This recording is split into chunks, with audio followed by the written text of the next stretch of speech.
very quickly the actions from today's class. There were three quick actions.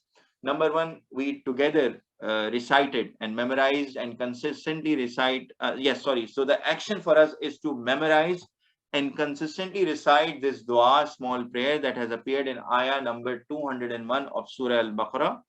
That is, Rabbana atina fid dunya hasana wa fil akhirati hasana wa qina azaban nar. Oh Allah subhanahu wa ta'ala, give us good in this world and give us good in the hereafter, and save us from the punishment of the hellfire. It's a jame, meaning complete dua that Allah subhanahu wa ta'ala has taught us in the Quran itself. We should remember it, memorize it, and continue to recite it consistently across all 5 prayers. Whenever we get a chance, we should recite this.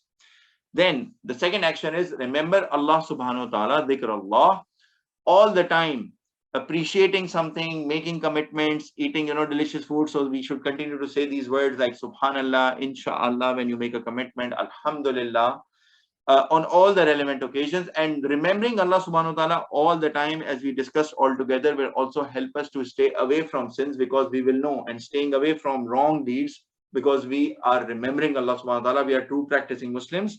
That will help us to stay away from the waswasa or the whispers of shaitan as well, who doesn't want us to follow the right path.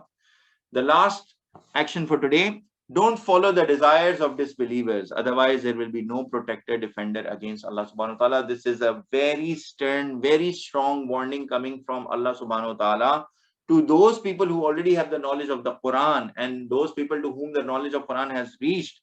So this is valid for the Holy Prophet Muhammad sallallahu alaihi wasallam and the people at that point in time, how the Holy Prophet was reciting all these revelations to them, and they were getting all of this knowledge. Now there is no escape for them. They cannot follow the desires of the disbeliever. They cannot follow them.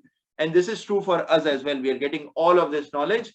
We cannot follow the desires of the disbelievers, or even those so-called Muslims who are not on the right path and they are doing things that they are not supposed to do. This is a warning from Allah subhanahu wa ta'ala. May Allah subhanahu wa ta'ala protect us and keep us away from the wrong path and give us guidance so that we can all follow the right path. Ameen ya Rabbil Alameen.